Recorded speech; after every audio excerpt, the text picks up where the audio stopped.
All right, let's go to secrets that you keep. John on KSFO line 5. What's on your mind?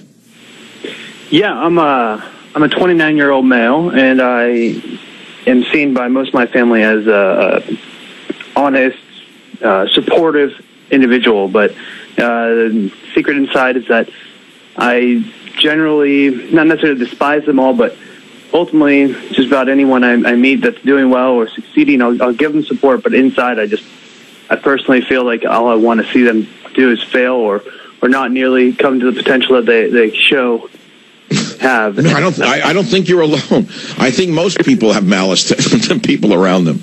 Now, when you say most people, you mean people that you know who you secretly wish they would fail, or just everybody?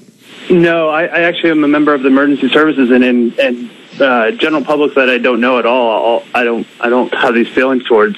It's ultimately, unfortunately, people that I know and that I'm close with. I'll give them supportive advice. I'll do whatever I can to help them. But ultimately, inside, all I want to do is see them not succeed with it. I don't know if it's a personal. Yeah, so you're a misanthrope. It doesn't mean there's anything wrong. You're a misanthropic individual. Well, it doesn't. It's not. Look, what you're saying is there something wrong with me? You're almost reaching out and saying, "Do you think anything's wrong with me?" No, I think that a lot of people wish everyone they know around them fails, and I can prove it to you. There was a writer I used to adore when I was young, Lin Yutang. He wrote The Importance of Living. It's a book that saved me mentally. It was a great book. Chinese American writer, but he wrote that the average man hopes that his neighbor falls off the roof. That's what he wrote. The actual nature of mankind is that he sits and hopes his neighbor falls off the roof. I laughed at that because I must have been somewhat misanthropic myself at the time. And I thought, gee, that helps lighten the burden a little bit. You know what I'm saying? Yeah. So, I mean, don't think there's anything wrong with you. Look what you've done. You've channeled your misanthropic nature into actually being an EMT worker. Think about that. Look how you balanced that one out, right?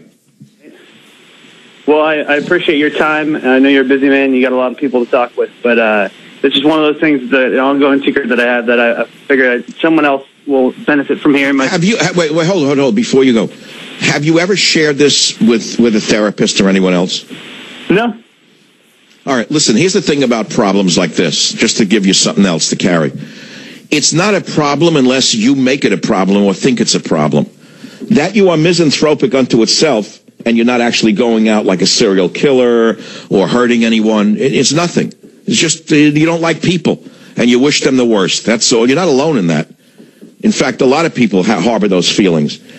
But if it's burdening you to the extent you're starting to like grind you away, like what's wrong with me? Why do I have these feelings? That's something you may want to, talk with someone about. I feel like it's an advantage for me. It's just interesting how even people I love and care for and would never want to see anything bad happen to them. I don't want to see them. Oh, now you're going a little deeper into your misanthropy. Yeah. So it's not just it's not a generalized desire to see other people fall, but you mean even people you like? Yeah, it's just one of those things that I have a general desire to I don't know, it's probably more egotistical than anything else. But wait a minute, hold on now. Let me go back in my own life and relate to it. There was a time that I was in competition on my mind with everybody on the planet, and it's when I wasn't doing as well as I wanted to be doing. So if I would see somebody receiving an award, I would seethe with anger toward them, and I wish something bad would happen to them. Are we getting closer to what you're talking about? Yeah, it sounds about right. Okay. Or if I saw somebody get a great book deal, and I knew the guy was an idiot, and he sold a book at the time for $100,000, and I was 10 times smarter than him, and I couldn't get an advance anywhere near that. I hated the guy. And you know what I'm saying? So it's based a lot upon envy, isn't it? Yes. Yeah. Okay. So your solution is to try to rise above your own financial position right now, or to rise above your own professional position, because you're grinding with what you have is tremendous energy going on inside you. And if you could get a hold of that energy and do something else with it, you could actually rise very high in this world of ours. I know it sounds impossible. So let me put it in a religious context. A religious man once said to me, within all of us, there's an evil force and a good force. But he said they're one and the same, and that if you can get control of the evil force, that's the stronger part of you. And if you can get control of that evil force and channel it, you can do more good than the person who has only good force running through them. Does that make sense to you? It does, and I think that's part of why I listen to your show is because you at times speak about how much you've put in, how much energy, and it drives me to want to become maybe not the same man as you, but at least be able to look back on my life the way you are able to. Right. So yeah, but I'm not a happy person. Don't get me wrong. I don't walk around like I'm great. I've achieved this. I've achieved that. I don't walk around looking at my book covers. I'm basically the same kid as I was at 17. I was trying to say that at the beginning of the show. Sitting outside that Mexi place, eating the thing with the rice and whatever, the chicken, and looking at people. I felt calm, and I realized at that moment I'm the same person as I was at 17.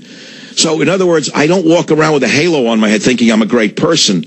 Sometimes I accept that I've achieved certain things, but I don't walk around saying, oh, I've achieved this, achieved that. I don't walk around medals in my brain.